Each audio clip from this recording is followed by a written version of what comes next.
Gloria a Dios. Evangelio de San Mateo, capítulo 26, versículos del 26 al 29.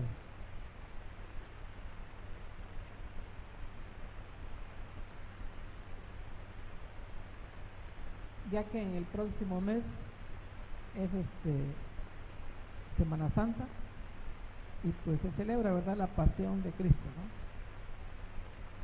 Mateo 26 al 29. Creo que todos celebran la Semana Santa, pero pocos, ¿verdad?, tienen el conocimiento de qué es lo que se celebra. Evangelio de San Mateo, capítulo 26, verso 26 al 29. Dice la palabra del Señor así: Mientras comían, tomó Jesús el pan y bendijo, y lo partió y dio a sus discípulos, y dijo: Tomad, comed, esto es mi cuerpo. Y tomando la copa, y habiendo dado gracias, les dio diciendo: Bebed de ella todos, porque esto es mi sangre del nuevo pacto, que por muchos es derramada para remisión de los pecados. Y os digo que desde ahora no beberé más de este fruto de la vid, hasta aquel día en que lo beba nuevo con vosotros en el reino de mi Padre. Señor, en esta hora vengo delante de tu presencia, poniendo mi vida en tus manos, y te pido, Señor, que a través de tu Espíritu Santo me guíes en esta enseñanza. Que sean tus palabras en mi mente y en mi corazón, y que sirvan para edificación en la vida de cada uno de los presentes y de los que la van a escuchar en sus hogares. En el nombre de Cristo Jesús, te doy gracias, Señor. Amén y amén. Gloria al nombre del Señor. Puede tomar su lugar. Voy a compartir el tema, la Santa Cena para recordar el nuevo pacto. La Santa Cena para recordar la sangre derramada en la cruz del nuevo pacto entre Cristo y su iglesia.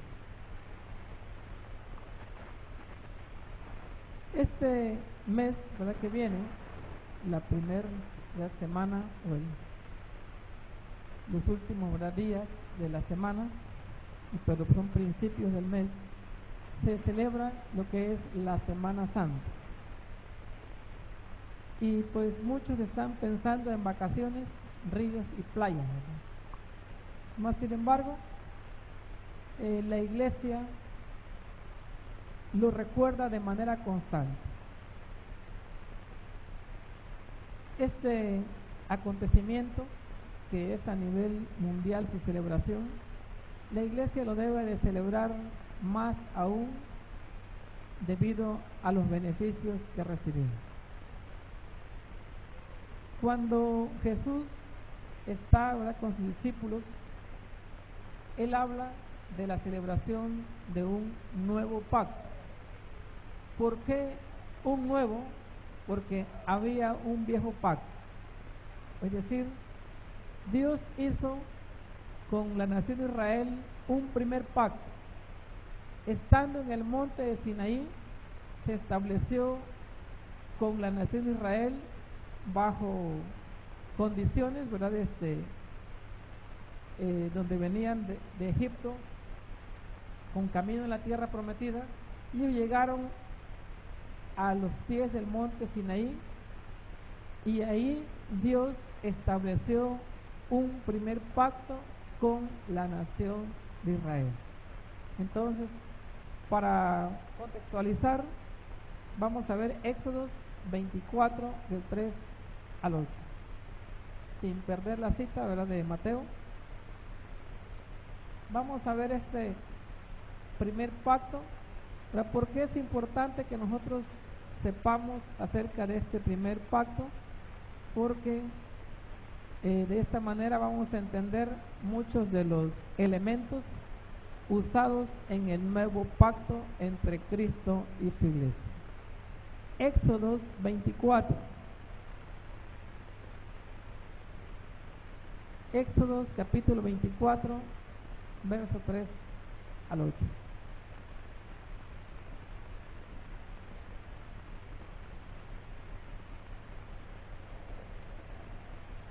Éxodo capítulo 24, versículos del 3 al 8 dice así: Y Moisés vino y contó al pueblo todas las palabras de Jehová y todas las leyes, y todo el pueblo respondió a una voz y dijo: haremos todas las palabras que Jehová ha dicho. Y Moisés escribió todas las palabras de Jehová, y levantándose de mañana edificó un altar al pie del monte y 12 columnas según las 12 tribus de Israel. Y envió jóvenes de los hijos de Israel, los cuales ofrecieron holocaustos y becerros como sacrificio de paz a Jehová. Y Moisés tomó la mitad de la sangre y la puso en tazones y esparció la otra mitad de la sangre sobre el altar.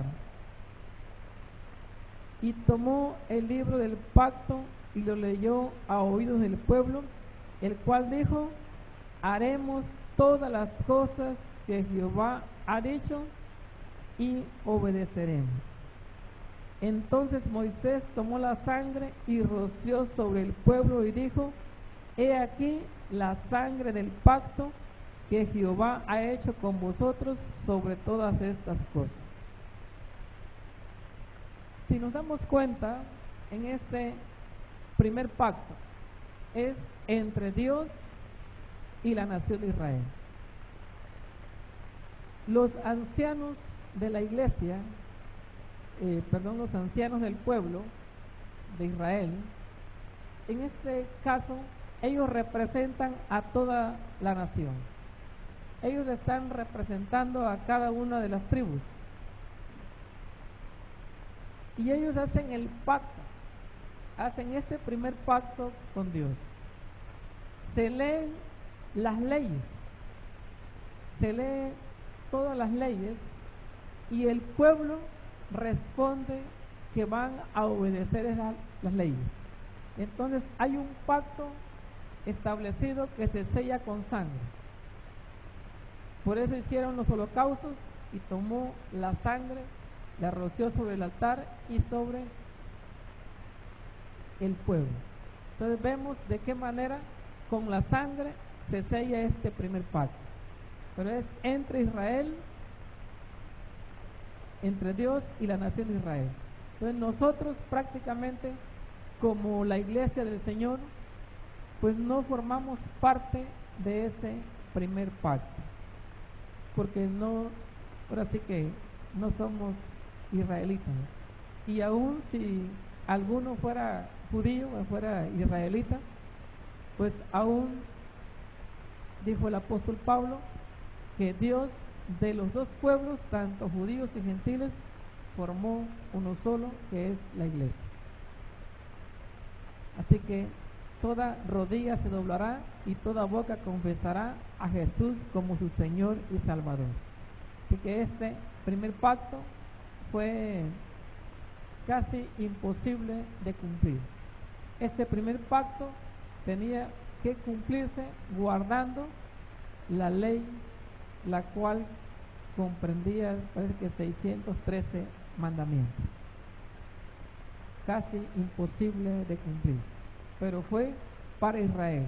Pues intervinieron holocaustos, hubo derramamiento de sangre, fue vertida la sangre sobre ambas partes, sobre el altar de Dios y sobre los ancianos de Israel. Pues ¿para qué, verdad? Para que nosotros entendamos los elementos que intervienen en este nuevo pacto.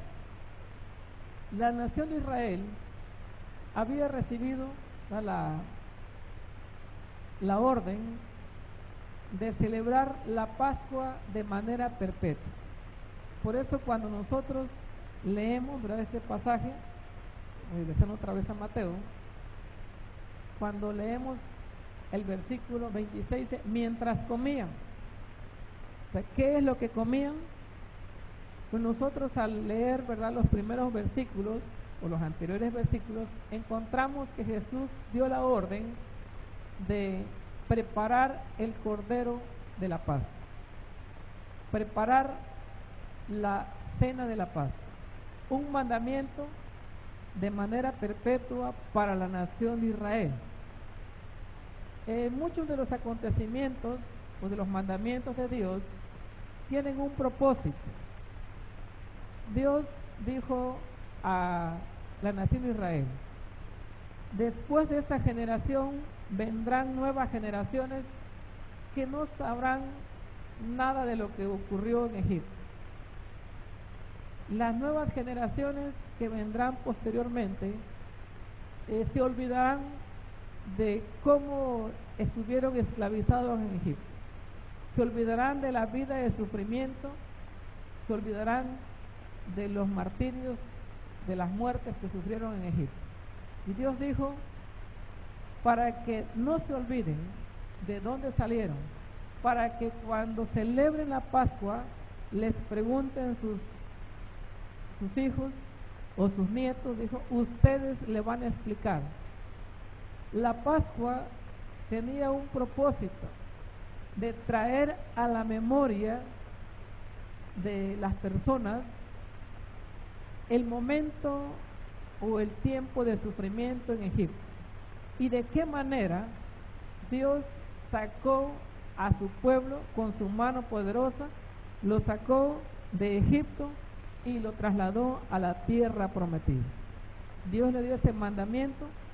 Por eso los judíos, año tras año, y estén donde estén, ellos celebran la Pascua del Señor. Jesús, como cualquier otro judío, Jesús celebraba la Pascua. Todos los judíos, en cualquier parte del mundo, ellos celebran la Pascua. Y a Jesús le preguntaron sus discípulos, ¿dónde quieres que te preparemos la Pascua? O sea, él le dijo, vayan por tal calle y pues ahí van a ver a un hombre que va con un cántaro, donde él entre, ustedes entren también, hablen con el dueño de la casa y pregúntenle que dónde está el lugar para preparar la Pascua. Entonces la Pascua es un cordero de un año sin mancha y sin defecto. Un cordero sin defecto alguno. Tenía que ser sacrificado y tenía que ser asado, comerlo con panes sin levadura y con hierbas amargas, y los judíos tenían que estar vestidos como que si fueran a viajar. Ese era el mandamiento. Les dijo Dios, prepárense bien, amárrense bien el calzado, pónganse bien el cinturón, listos ya para viajar. Así les dijo el Señor, deben de comer la Pascua. ¿Por qué panes sin levadura? ¿No? Porque la levadura simboliza falsedad. La levadura es apariencia engañosa. Y cuando no hay levadura, lo que usted ve, eso es. Entonces, por eso les digo, sin levadura. Hierbas amargas, que simbolizaba el sufrimiento. Y comerlo a prisa, porque iban a salir a prisa, iban a salir huyendo rápido de Egipto. Entonces, año tras año. Por eso dice que Jesús, mientras comían la Pascua, generalmente la iglesia apostólica, los primeros discípulos, porque eran judíos, ellos, ¿verdad?, celebraban, así como lo celebró Jesús, celebrando la Pascua y celebrando también la cena del Señor. Entonces, dice este versículo, que mientras comían, tomó Jesús el pan y lo bendijo, y lo partió y dio a sus discípulos. Entonces, primero es el pan y bendecir el pan. Después que ya lo bendijo, lo partió y después le dio a cada uno. Y dijo: tomad y comed, esto es mi cuerpo.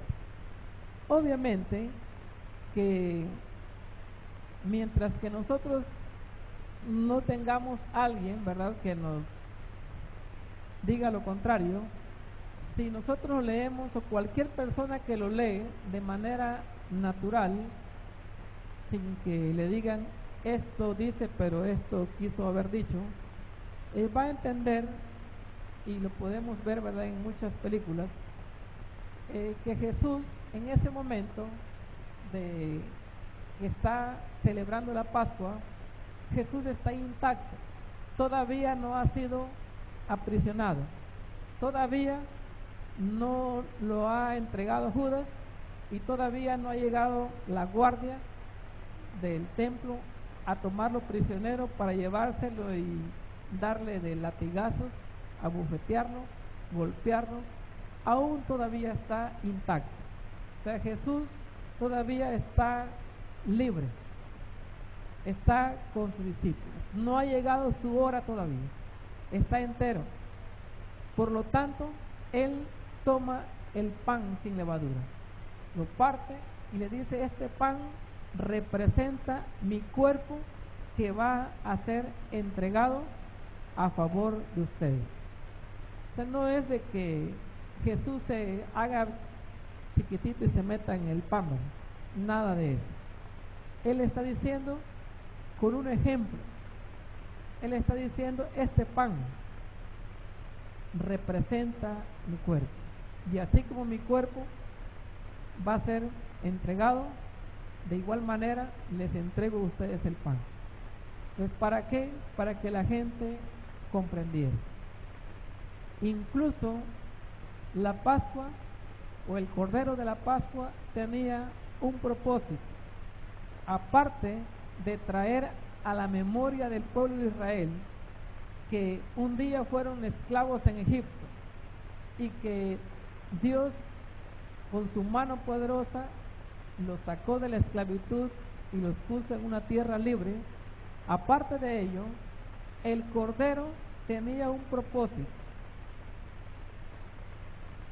poner en el corazón del pueblo que ese Cordero un día iba a ser sustituido, que ese Cordero sin defecto representaba al Mesías que vendría en un tiempo futuro. Es decir, que llegaría el día y la hora en el cual el Cordero de la Pascua iba a ser sustituido por el Cordero de Dios. Iba a llegar el tiempo en que ya no iban a sacrificar año tras año el Cordero para que su sangre cubriera temporalmente los pecados, sino que vendría un tiempo en que Dios enviaría a su Cordero para que derramara su sangre, y de esa manera no solo cubriera los pecados, sino que los borrara completamente. Que tenía un propósito específico. Entonces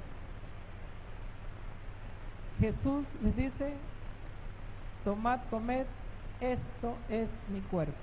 Entonces el pan representa el cuerpo de Cristo. Tomando la copa y habiendo dado gracias, les dio diciendo: bebed de ella todos. Dice: porque esto es mi sangre del nuevo pacto, que por muchos es derramada para remisión de pecados. Entonces la copa, más bien dicho, el vino en la copa, representa la sangre de Cristo, esa sangre derramada en la cruz, esa sangre del nuevo pacto. Y nos dice que es una representación. ¿Por qué? Porque en ese momento Jesús está íntegro. aún ni una sola gota de su sangre ha sido derramada. Pero él les dice, este vino representa mi sangre que va a ser derramada. Dice, para remisión de pecados, es decir, para el perdón de pecados. Y aquí, como dice, derramada por muchos, en la traducción lenguaje actual, dice derramada a favor de muchos, o derramada para el perdón de los pecados de muchas personas. Con esta versión, 1960, es universal, pero podemos utilizar otras versiones para comparar y poder entender mejor. Entonces, la sangre de Cristo es derramada para la remisión de pecados. En la versión lenguaje sencillo dice, la sangre de Cristo derramada en la cruz para perdonar los pecados de mucha gente. Es el propósito. La finalidad es de que, así como el vino es a favor, ¿verdad?, de todos los que estaban presentes en ese momento en la mesa, a los 13,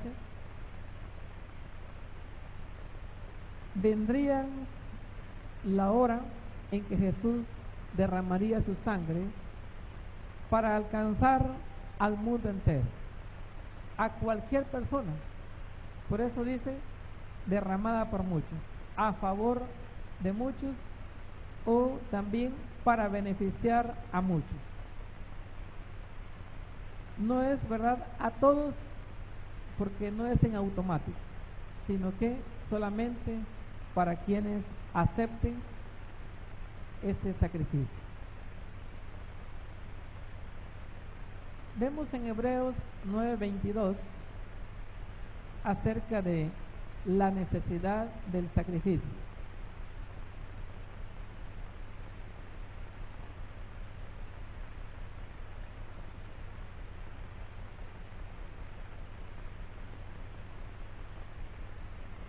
Está antes de llegar a Apocalipsis. Hebreos capítulo 9, versículo 22. Hebreos 9:22 dice así: y casi todo es purificado según la ley con sangre, y sin derramamiento de sangre no se hace remisión de pecados. Sin derramamiento de sangre no se pueden perdonar pecados. Jesús, como todo judío, tenía que cumplir a cabalidad la ley.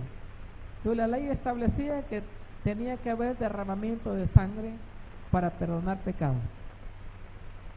Pero la sangre de los animales, aún siendo sin defecto, nada más podían cubrir temporalmente los pecados del pueblo por un año. Cada año tenían que hacer el sacrificio y derramar la sangre. Si el sumo sacerdote, que era el encargado de ofrecer la sangre, de ofrecer el sacrificio, si el sumo sacerdote no estaba en completa santidad, si estaba en pecado, en el momento que entraba al lugar santísimo y salía fuego del altar y lo mataba, el pueblo permanecía en pecados durante un año. Era año tras año que el sumo sacerdote entraba al lugar santísimo para ofrecer la sangre de un cordero sin defecto. Y tenía que estar preparándose en completa santidad durante un año. Si fallaba, no solamente fallaba para su persona, sino para toda la nación. al venir Cristo y ofrecerse en sacrificio, su sangre no solamente cubre temporalmente, sino que para siempre. Cubre a toda persona que se arrepiente de sus pecados, a toda persona que acepte su sangre para perdón de pecados, pero que se hizo una sola vez. O sea, Jesús una sola vez fue a la cruz, una sola vez murió. O sea, no es de que a Jesús lo estén crucificando a cada día, ¿verdad? En cada reunión, ¿verdad?, que participan de la Eucaristía, y que lo estén crucificando a cada rato, nada de eso. Una sola vez y para siempre. Los corderos eran a cada año, pero Jesús una sola vez vino a la tierra, fue crucificado, sepultado, resucitó y se fue al cielo. Su Espíritu Santo es el que está con nosotros todos los días hasta el fin del mundo. Pero el sacrificio fue único. Ahora bien, vimos que en el primer pacto se celebró, ¿verdad?, este primer pacto por medio de sangre de animales. Pero este nuevo pacto se establece ya no con sangre de animales, ya no con sangre de corderos o de machos cabríos, sino ahora con la sangre de Jesucristo. Ahora, ¿por qué Jesús lo hizo primeramente de manera simbólica? Porque el mismo que está realizando el pacto es el mismo cordero que se... Por ello él utiliza el pan y el vino para representar su cuerpo y su sangre y establecer un nuevo pacto. De manera que él voluntariamente se ofrece para sacrificio. Él se entrega voluntariamente, lo toman prisionero, le dan azotes con látigo. En los látigos generalmente al final se le ponía pedazos de metal que a la hora de dar el latigazo no era el golpe, sino el abrir la piel con el metal. Entonces el metal rasgaba la piel y ahí es donde la sangre se vertió sobre el lugar. Cuando Jesús llegó, ¿verdad?, hasta el último momento, cuando le metieron la lanza en el costado, ya prácticamente Jesús no tenía sangre. Pues toda la sangre quedó derramada. ¿Por qué? Porque sin derramamiento de sangre no hay perdón de pecados. Si Jesús no hubiese ido a la cruz, si él hubiera dicho, hubiera pedido una legión de ángeles para que lo defendieran y no hubiera ido a la cruz, nosotros no pudiéramos obtener de manera gratuita el perdón de nuestros pecados. Fue necesaria la sangre derramada para el perdón de pecados. De otra manera, seguiríamos como en el Antiguo Testamento. Ahora bien, este acontecimiento, este evento donde Jesús prepara, ¿verdad?, la cena o la última cena como se le conoce, el apóstol Pablo dice en 1 Corintios capítulo 11,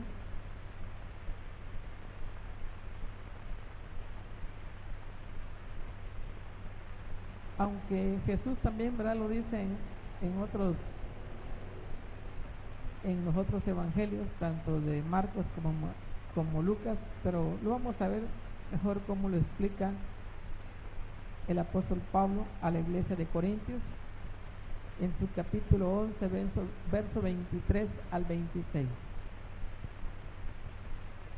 Primera carta del apóstol Pablo a los Corintios.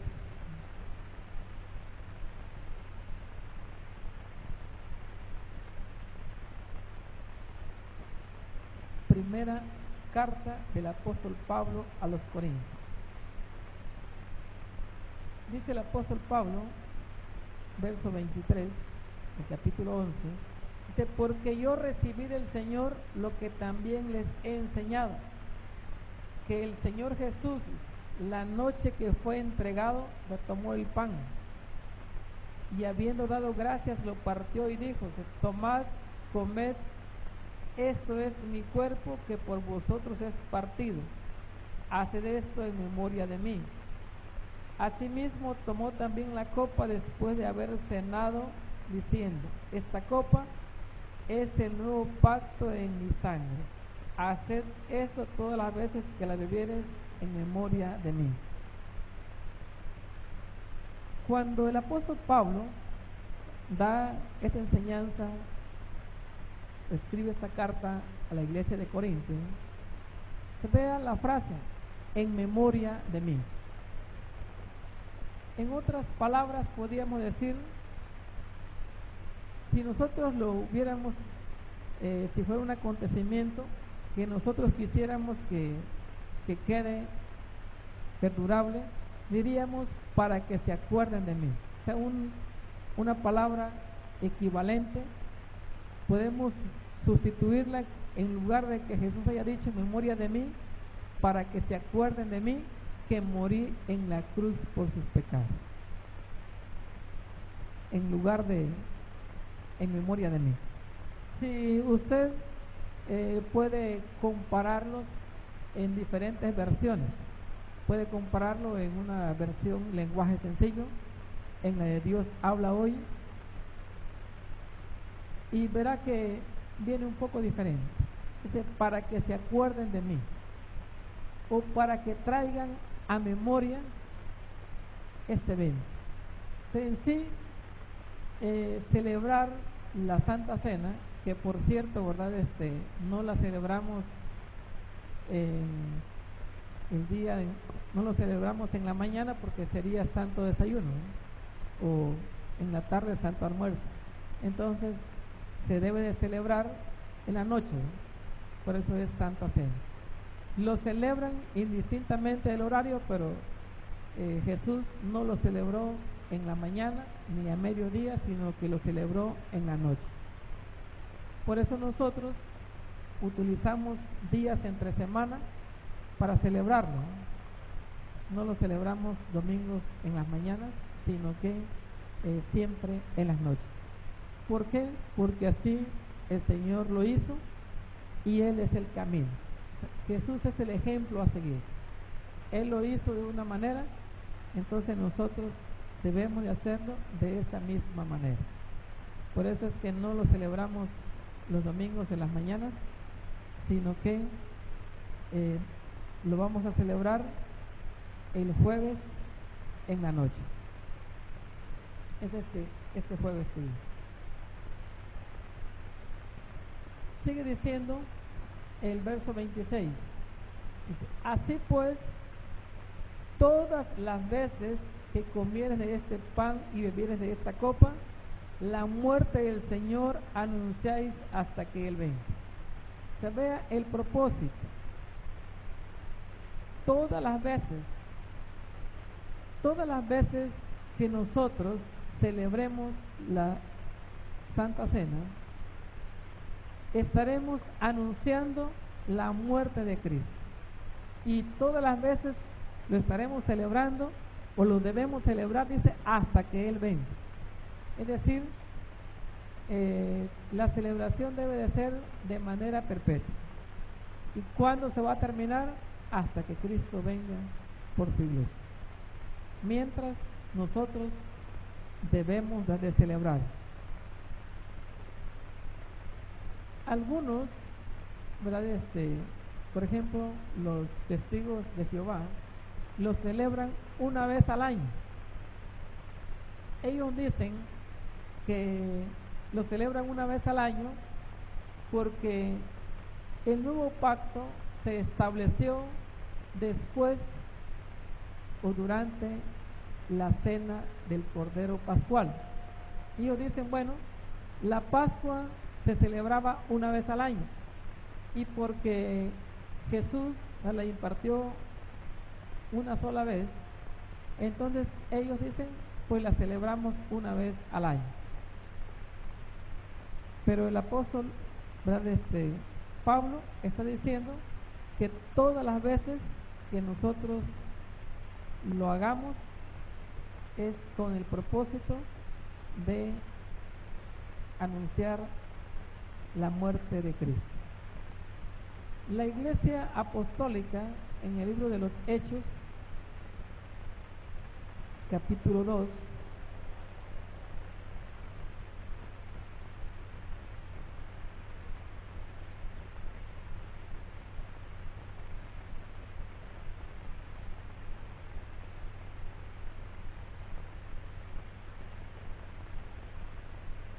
vamos a leer solamente el verso 46.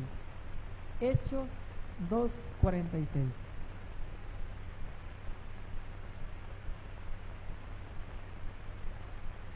Libro de los Hechos, capítulo 2, verso 46.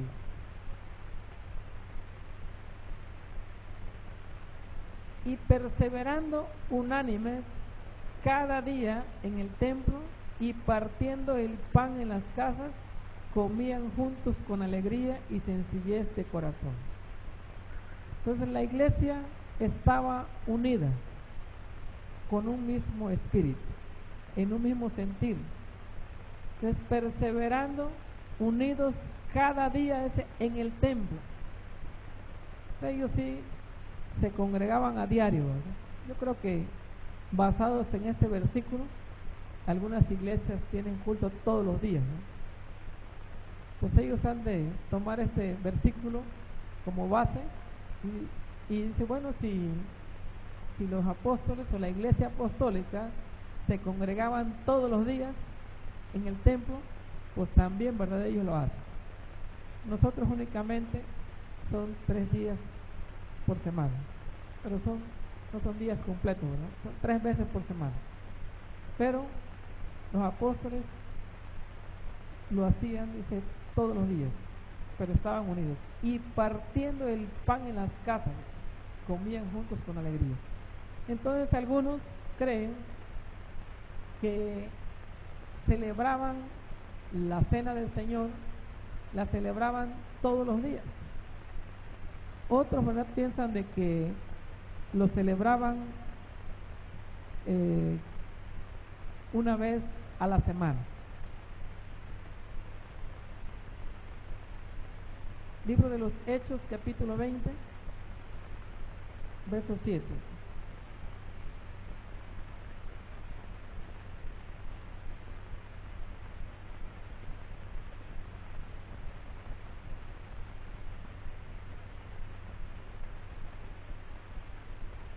Libro de los Hechos, capítulo 20, versículo 7.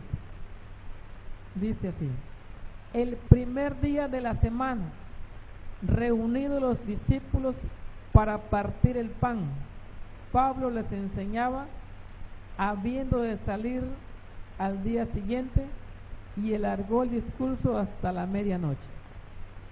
Se dese cuenta que el primer día de la semana, la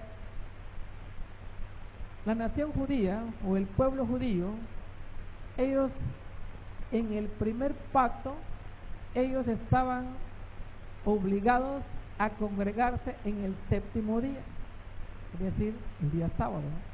Por eso los del primer pacto, la iglesia adventista, se congrega en el día sábado, séptimo día.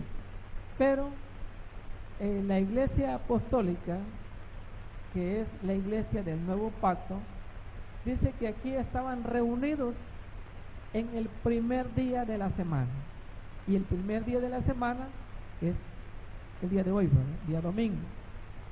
Entonces nosotros es primer día de la semana. Y estaban todos reunidos para partir el pan, es decir, la Santa Cena. Pero dése cuenta que dice que el apóstol Pablo se prolongó con su mensaje hasta la medianoche. ¿Pero qué significa?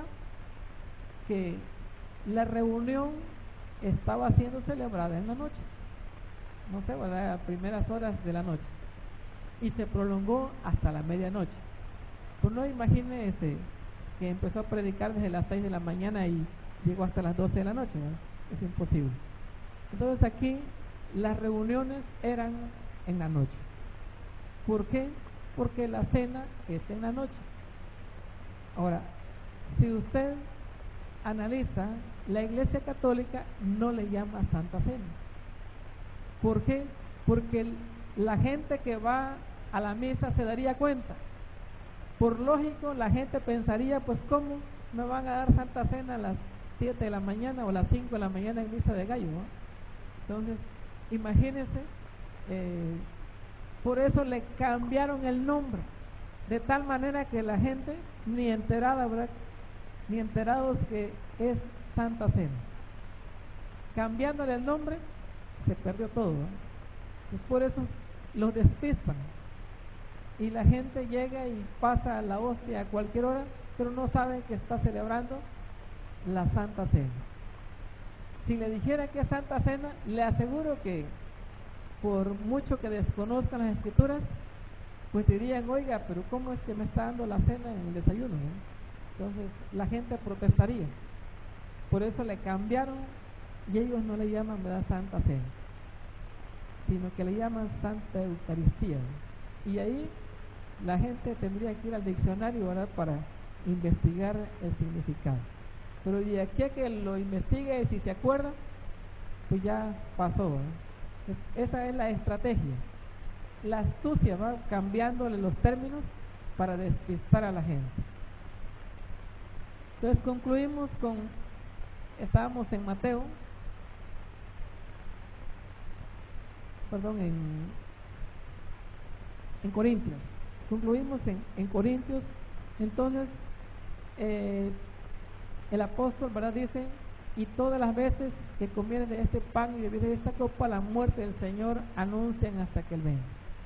Podríamos nosotros decir un equivalente: anunciar la muerte de Cristo hasta que Él venga. Significa anunciar que Cristo murió para perdonar los pecados de todos aquellos que quieran arrepentirse. Ese es el propósito, que nosotros, al celebrar la Santa Cena o la Cena del Señor,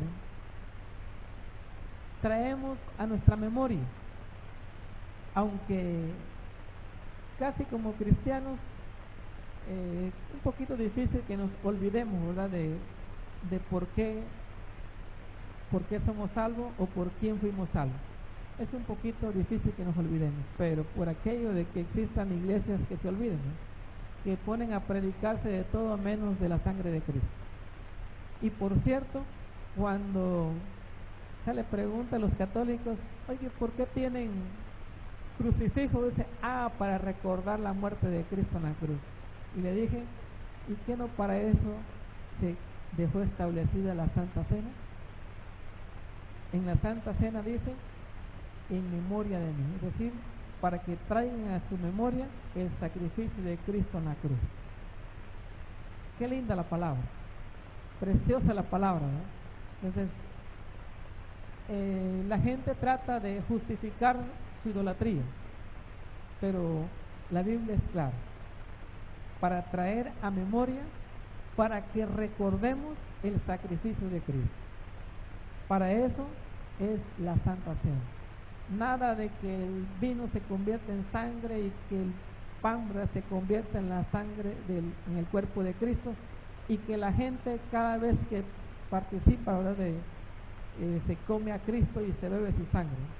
Es puro cuento. Es para traer a memoria el sacrificio de Cristo en la cruz, para que nosotros no nos olvidemos que somos salvos gracias a esa sangre que Él derramó en la cruz. Porque si no hubiera habido derramamiento de sangre, no tuviéramos el perdón de pecados. No pudiéramos ir camino a la Nueva Jerusalén. no pudiéramos heredar la vida eterna así de fácil y sencillo. ¿Por qué? Porque gracias al sacrificio de Cristo, nosotros hoy somos salvos. Y fuimos salvos desde el momento en que voluntariamente aceptamos que la sangre de Cristo limpiara todos nuestros pecados. Por eso es que lo debemos de celebrar, para que tengamos presente que no somos salvos por nuestro propio esfuerzo, que no es algo que nosotros hayamos hecho o algo que merecíamos, sino fue gracias a que Jesús se entregó voluntariamente a favor de nosotros. Póngase de pie, vamos a orar y que usted pueda entender que la Santa Cena es el sacramento por el cual recordamos el momento del nuevo pacto entre Cristo y su iglesia. Gracias a ese nuevo pacto, usted y yo somos partes de su iglesia, que es su cuerpo. Padre, en esta hora te doy gracias por tu palabra y te pido, Señor, que sirva para edificación, que cada uno, Señor, de tu iglesia valoren ese sacrificio hecho en la cruz, y que a través, Señor, de celebrar la Santa Cena, traemos a nuestra memoria, Señor, el establecimiento de ese nuevo pacto. Y traemos, Señor, a nuestra memoria ese sacrificio hecho en la cruz, ese derramamiento de sangre que fue necesaria, Señor, para el perdón de nuestros pecados, ya que sin el derramamiento de sangre no se hace remisión de pecados. Sin derramamiento de sangre no existe el perdón de pecados. Gracias, Señor Jesús, porque voluntariamente te entregaste a nuestro favor, porque voluntariamente, Señor, te entregaste para sacrificio, para que cualquier persona en cualquier lugar del mundo que acepte, Señor, el perdón de pecados, para que cualquier persona que reconozca sus pecados le sean perdonados a través de tu sangre derramada en la cruz. Gracias te doy, Padre, en esta hora,